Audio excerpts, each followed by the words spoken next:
चुस्ती फुर्ती तंदुरुस्ती का फल। सर्दी, खोकला, कफ, निमोनिया, उलटी, टायफॉइड, अजीर्ण, पोट खराब होणे, पोटातील मलबद्धता, मुरड, लठ्ठपणा कमी करणे यासाठी लिंबू पाणी किंवा काळं मीठ घालून लिंबू सरबत घेऊ शकता. कावीळ झाल्यास लिंबू त्यावर खाण्याचा सोडा टाकून पहाटे चोखावे. कावीळ बरी होते. मुरड कमी होण्यासाठी लिंबाचा रस गरम करून त्यामध्ये सौंठ, मीठ, खडीसाखर टाकून घ्यावे. बद्धकोष्ठता म्हणजेच कडकी. लिंबा आणि कडकी वेगवेगळे आहे. लिंबाच्या रसात हळद टाकून त्याची वाफ येऊ द्यावी आणि ते खाल्ल्यानंतर अंगास लागते. शरीरात सदृढ दिसते. लिंबाचा रसात मिरपूड टाकून घेतल्यास पोटाच्या तक्रारी दूर होतात. लहान मुलांना दूध पचत नसेल तर अर्धा ते 1 चमचा लिंबाचा रस पाजावा. वयोमानानुसार. साखर व लिंबाचा रस डोक्यामध्ये उवा झाल्यास लावल्यास घासल्यावर त्यामध्ये उवा जातात. कुरूप, भवरी नष्ट करण्यासाठी लिंबाचा काप करून त्यावर रात्री जिथे कुरूप किंवा काटा किंवा दसकट मोडले आहे त्या ठिकाणी सुईने टोचरावे व त्यावर लिंबावर हळद टाकून कापडाच्या साहाय्याने ते दसकट किंवा काटा मोडला आहे त्यावर जे टोचरलं आहे त्यावर हा लिंबाचा रस फोड ठेवून कापडाने बांधून ठेवावे. रात्रभर सरकणार नाही अशा पद्धतीने अर्ध लिंबू हे असं 2-3 दिवस केल्याने काटा किंवा दसकट जे पायात शिरले आहे ते मनानेच वर येते.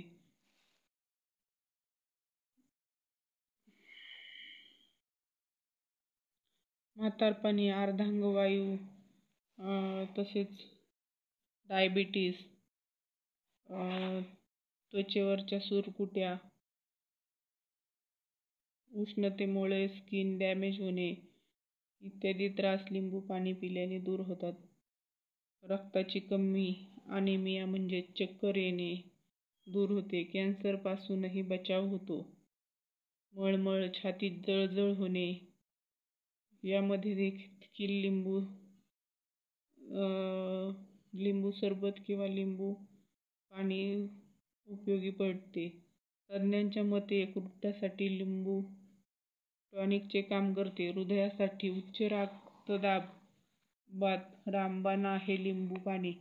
पोटॅशियम भरपूर असल्याने उच्च रक्तदाबात मळमळ आणि भीती तसेच मानसिक ताणही दूर होतो. गळ्याचा संसर्ग दूर करण्यासाठी गळ्याशी संबंधित समस्या किंवा टॉन्सिलची समस्या असल्यास लिंबामुळे खूप फायदा होतो. 1 ग्लास कोमट पाण्यात अर्धा लिंबू पिळून त्या पाण्याने गुळण्या कराव्यात. ह्यामुळे हमखास फायदा होईल. काही लोकांचा असा गैरसमज आहे की लिंबू खाल्ल्याने सर्दी खोकला होतो, पण वस्तुस्थिती ही आहे की अधिक सर्दी खोकल्यावर लिंबू हे रामबाण औषध आहे.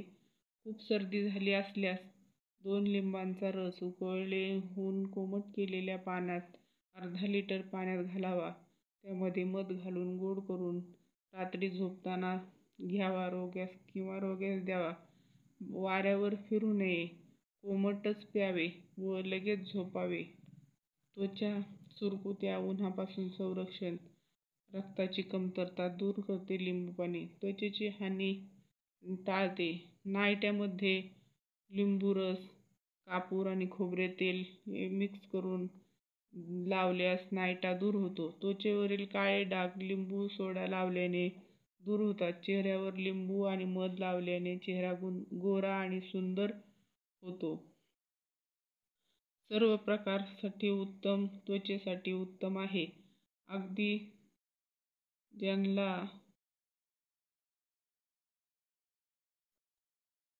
ॲलर्जी असल्यास लिंबू टाळावे. इतर वेळेस सगळ्यांना ते चालते. त्रास जाणवल्यास किंवा प्रकृतीस नुकसान होत आहे असे जाणवल्यास लिंबू बंद करावा किंवा तुमच्या पहिलेच ॲलर्जीत असेल तर. लिंबू पाणी 1 चमचा साखर, चिमूटभर मीठ, काळं मीठ,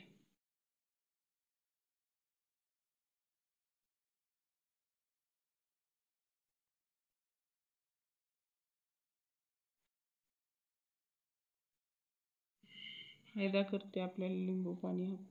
लिंबू आपल्या घरातील सेवक आहे, समाजाचा हुशार वैद्य आहे आणि देशासाठी मोठा वैज्ञानिक आहे. तुम्हाला माहिती कशी वाटली ते सबस्क्राईब करून बाजूचं घंटेचं बटन दाबून ऑलवर क्लिक करून कमेंट करून नक्की सांगावे. आपले मित्रमैत्रिणी, नातेवाईक, ग्रुपवर व्हिडिओ आवडला असेल तर शेअर करावा आणि लाईक देखील करावा.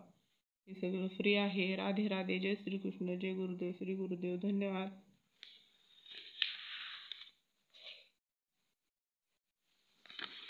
तसंच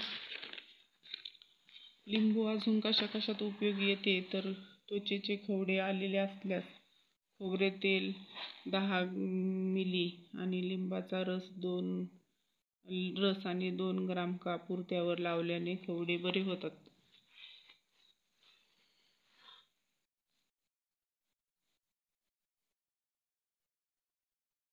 तसंच तहान लागत नसल्यास, पोटात दुखत असल्यास संबंधित लिंबाचा रस आणि थोडीशी साखर घालून पिल्याने ताबडतोब थांबते. तर 2 चमचे आल्याचा रस, 4 चमचे लिंबाचा रस, थोडे पिठी साखर किंवा साखर एकत्र करून घेतल्यास पाण्यामध्ये कोणत्याही प्रकारची पोटदुखी असल्यास ताबडतोब थांबते. अजीर्ण झाले असेल तर लिंबू आडवे कापून त्यावर चिमूटभर सुंठ, 2 दाणे सौंधव निखाऱ्यावर ठेवून गॅस खदखदू द्यावे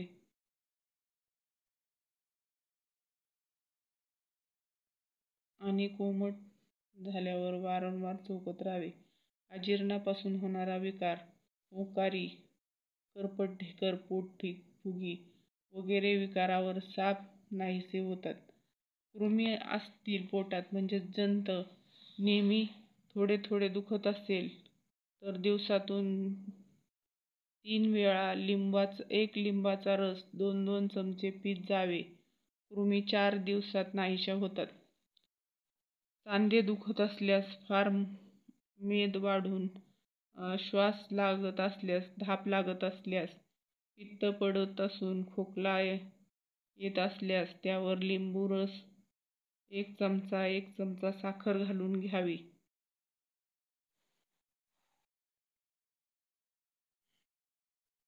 पित्तविकारामध्ये लिंबू साखरेचे सारखे औषध नाही. पित्त पडत असल्यास लिंबू सरबत घ्यावे. पित्त बसते. कॉलरा प्रतिबंधक म्हणून रोज लिंबू खावे. कॉलरा होणार नाही.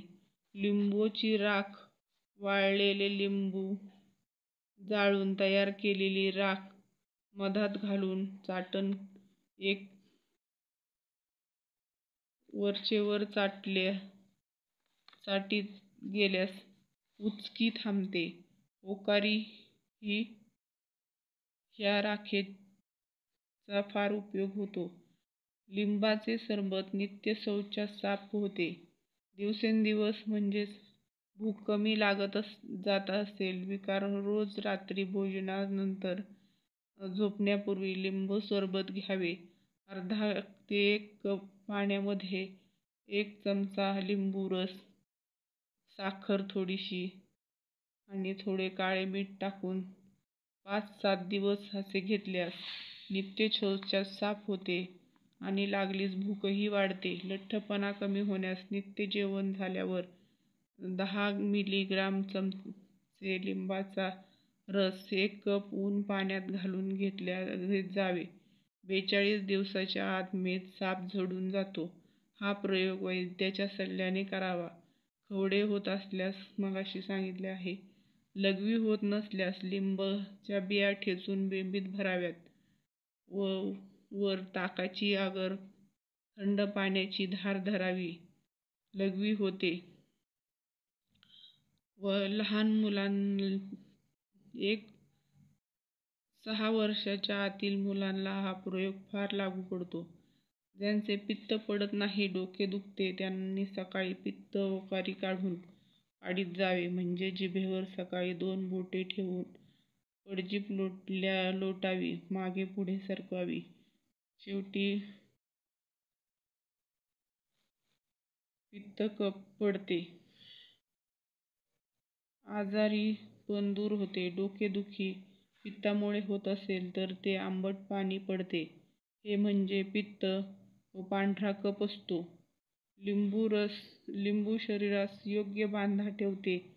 जाडसर असेल तर पातळ व हाडकुळा असेल तर मांसयुक्त बनवते. तुम्हाला माहिती आवडली असेल तर सबस्क्राईब करून बाजूचं घंटीचं बटन दाबून ऑलवर क्लिक करा. हे सगळं फ्री आहे. आपले मित्रमैत्रिणी, नातेवाईक ग्रुपवर व्हिडिओ जास्तीत जास्त शेअर करा. राधे राधे. जय श्रीकृष्ण. जय गुरुदेव. श्री गुरुदेव. धन्यवाद.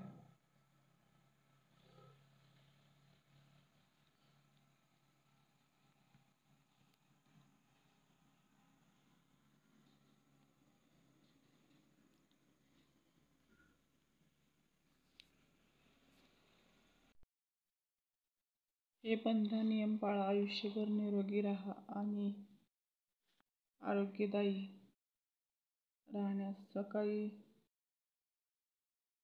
पाणी, दुपारी ताक, संध्याकाळी दूध घ्या घोटभर. हीच आहे आपल्या निरोगी आयुष्याची खरी नोट. 2. 90% आजार हे पोटातून होतात. पोटात ॲसिडिटी, कब्ज नसला पाहिजे. पोट स्वच्छ, साफ आणि तेच आरोग्याचं राज आहे. 3. शरीर न धरता येणारे 13 वेद याचा विचार करा. 4. 160 प्रकारचे रोग फक्त मांसाहाराने होतात, हे लक्षात ठेवा. 5. 80 प्रकारचे आजार नुसत्या चहा पिण्याने होतात. हा आपल्या इंग्रजांनी दिलेला विषारी डोस आहे. 48 प्रकारचे रोग ॲल्युमिनियमची भांडी वापरल्याने होतात. त्यात आपण ही भांडी सर्रास वापरतो. ही भांडी ब्रिटिशांनी आपल्या कैद्या लोकांना त्रास व्हावा म्हणून वापरत असत. 7.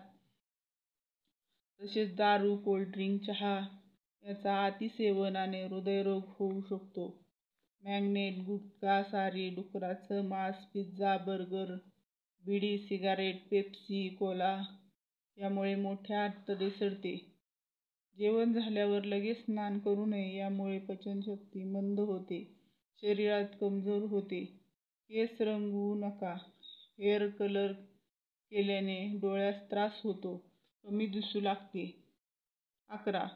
गरम पाण्याने स्नान करण्याने शरीराची प्रतिकारशक्ती कमी होते. 12. स्नान करताना कधीही पटकन डोक्यावर पाणी कधीच डोक्यावरून घेऊ नये. डोळे कमजोर होतात. प्रथम हातपाय भिजवावे व नंतर डोक्यावर पाणी घ्यावे. पॅरालिसिसच्या हृदयाचा अटॅक येऊ शकतो. प्रथम पायावर, गुडघ्यावर, मांड्यांवर, पोटावर, छातीवर, खांद्यावर पाणी टाका. 16. पहिल्यांदा स्नान करावे, नंतर डोक्यावर पाणी घ्यावे. त्यामुळे डोक्याची रक्तसंचार पायाकडे होतो व त्रास होत नाही, चक्कर येत नाही. उभ्याने कधीही पाणी घेऊ नये. टाच कायमची दुखू लागते. उभ्याने कधीही पाणी पिऊ नये. टाच कायमची दुखू लागते. जेवणात वरून कधी मीठ घेऊ नये. त्यामुळे रक्तचाप, ब्लड प्रेशर वाढतो. कधीही जोराने शिंकू नये, नाहीतर कानाचा त्रास होऊ शकतो. रोज सकाळी तुळशीची पाने खावी. कधी सर्दी, ताप, मलेरिया होणार नाही. जेवणानंतर रोज जुना गूळ, सोप म्हणजेच बडीशेप खावी. पचन चांगले होते व ॲसिडिटी होत नाही. सतत कफ होत असेल तर नेहमी मुलेठी चघळावी म्हणजेच ज्येष्ठमध. याने कफ बाहेर पडतो व आवाज चांगला राहतो. नेहमी पाणी ताजे प्यावे. विहिरीचे पाणी फार चांगले. बाटलीबंद फ्रीजमध्ये पाणी कधीही पिऊ नये. यामुळे नसा त्रास होऊ शकतो. 20. पाण्याने होणारे रोग. यकृत, टायफॉइड, पोटाचे रोग यापासून लिंबू आपल्याला बचावते. 21.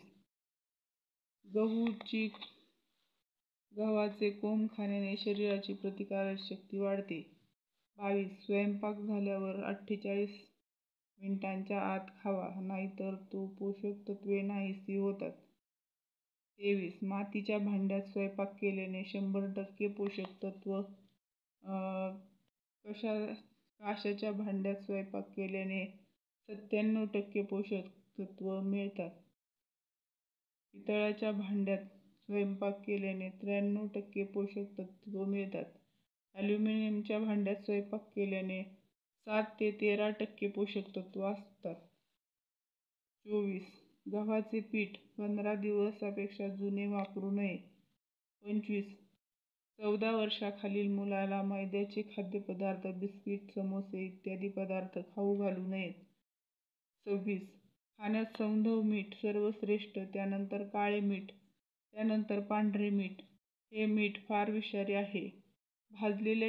27. भाजलेल्या ठिकाणी बटाट्याचा रस, हळद, मध, घृतकुमारी म्हणजेच कोरफड यातील काहीही लावले तर ते थंड वाटते व व्रण पडत नाही. 28. पायाचा अंगठा सरसूच्या तेलाने चोळल्यास डोळ्यात आग, खाज, लाली बरी होते. खाण्याचा चुना 70 प्रकारचे रोग बरे करतो. कुत्रा चावेल तेथे हळद लावा. लिंबू,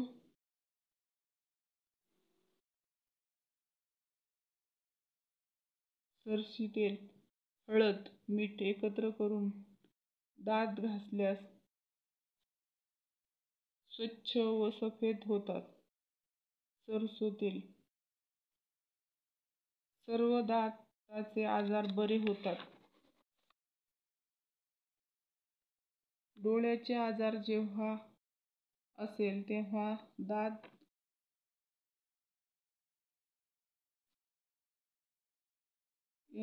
घासू नयेत. फार जागरण केल्याने शरीराची प्रतिकारशक्ती कमजोर होते, पचनक्रिया बिघडते, डोळ्याचे रोग होतात. 33. सकाळचे मोकळे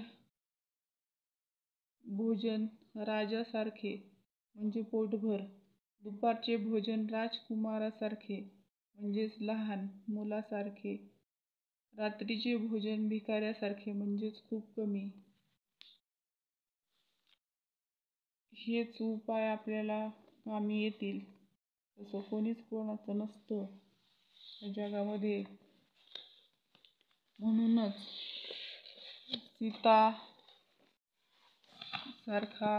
सीतेला रामासारखा पती असतानाही हरणाच्या वेळेस तिच्यापाशी कोणीच नव्हते.